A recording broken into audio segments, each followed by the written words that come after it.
Let's talk about those weapons. The wide receiver position, I think, can be, and it's wild to even say this because you lost a Blitnikoff Award winner. You lost a 1,000-yard receiver a couple years ago in Cedric Tillman. I think the wide receiver position could be a huge strength for Tennessee. Brew McCoy, Squirrel White, Dante Thornton, Ramel Keaton. All those guys, have missed, a practice here or there. They didn't scrimmage on Thursday, but Grant, we'll go right back to you. Those wide receivers are going to be a strength for Tennessee. They're all a little bit different, and it looks like those guys are coming along, as well as Caleb Webb and Chaz Nimrod, a couple of promising sophomores that you've heard a lot of good things about. I think with Heupel, what Heupel has that I don't think a lot of Tennessee coaches has had in a while is the benefit of the doubt. Like, you got any questions, you're going to give him the benefit of the doubt. Like, they're going to produce. I mean, he had Javonte Payton running wide open in year one with, whatever 65 scholarship guys on roster that he talks about all the time. Like, Cedric Tillman, he hadn't done a ton before Josh got here. Look what he did in that first year. Jalen Hyatt hadn't done a ton before Josh got here. Look what he did last year. The crazy numbers he put up. And then you bring in Dante Thornton, a guy that Halsey calls freakish with his ability to, the speed and the size that he has. Squirrel, what we've seen from Joe and Squirrel late in games last year. I mean, I think if it is weird to say you feel really good about the wide receiver position given what you've lost in Cedric and Jalen, but you feel really good about the wide receiver position because you saw some of it from Ramel Keaton last year. You saw some of it from Brew McCoy. And now you plug in these other guys, and you plug in a guy like Joe that can throw the ball the way he can, and you have that benefit of the doubt with the head coach and the offense. It looks like it's going to be another set of receivers that can put up big numbers because that's just what they've always done. Yeah, I'm curious to see, and here goes Austin's going to laugh because this is Hubs' Eeyore moment, right? You guys know Hubs worked at a funeral home, so fitting. I want to see Dante Thornton in a game. Yeah, and not because I think Dante Thornton is not ready or is not talented enough or any of those types of things. I just get a little bit hesitant when all this gushing talk about freak athlete and all these things, and he hasn't done it really on any kind of consistent basis, AP. I mean, he flashed with some deep – he was kind of the Javonte Payton at Oregon, right? I mean, that was kind of it. It was kind of throw him a deep ball, and that's sort of his stat line at Oregon. So I think he has all the tools and talent in the world.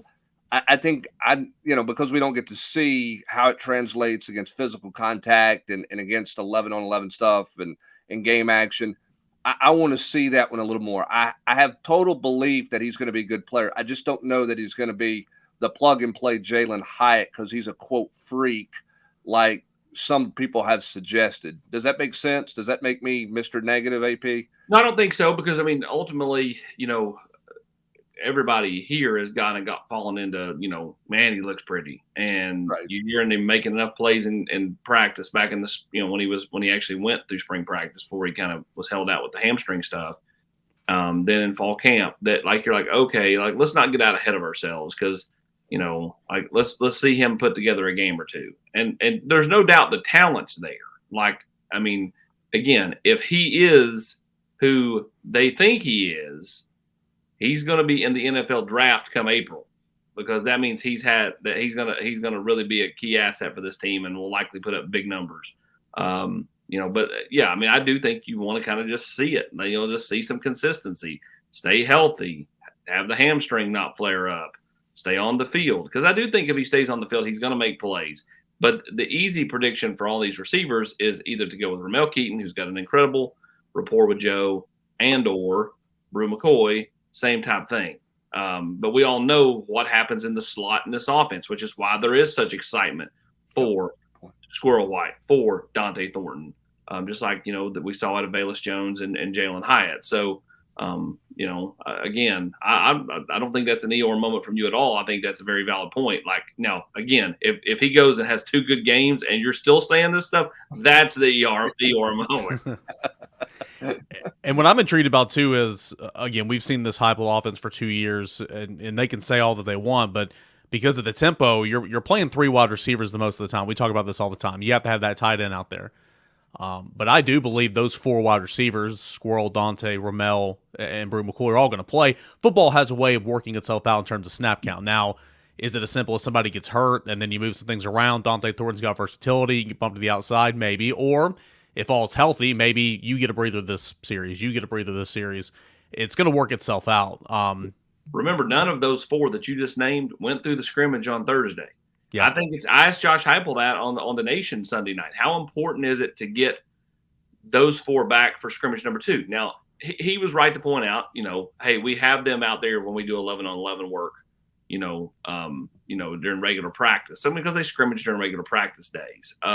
But yeah, I mean, I think it's important to get at least a few of them back heading into this thing. I mean, what Hub said about Dante Thornton, you could say about Joe, you could say about the offensive line.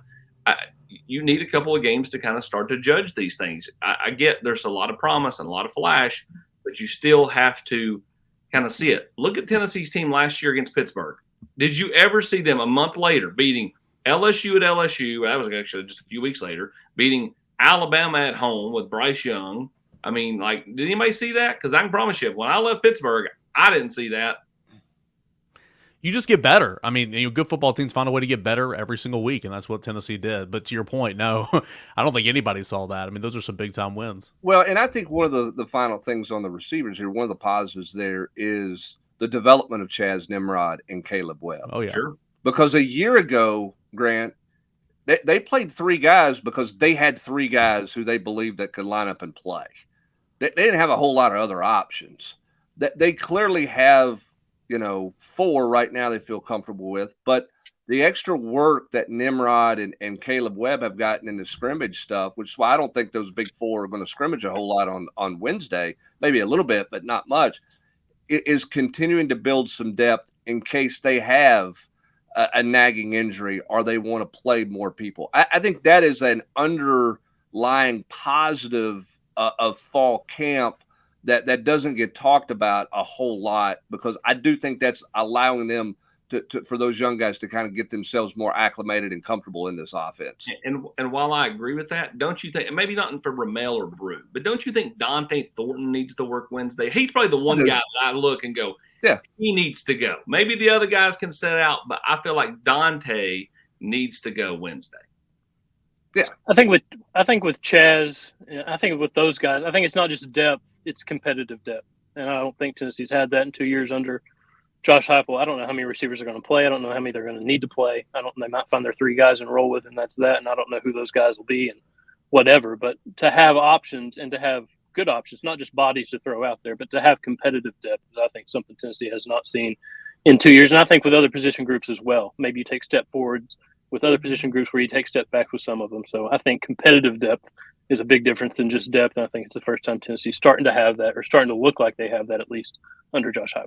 Yeah, and Austin, I would agree with you. I think out of those 4, Dante Thornton needs to work more than anybody else. And I would probably put Squirrel White second because he has missed some time in fall camp or been limited. So I agree. I don't think that those guys need to be in street clothes and Crocs on the sideline. I do think they'll be smart and mindful with them. But at the same time, too, I don't think that they're going to just wear those guys out in this second scrimmage. Hubs, you're showing your age, man. Kids don't wear Crocs; they wear slides.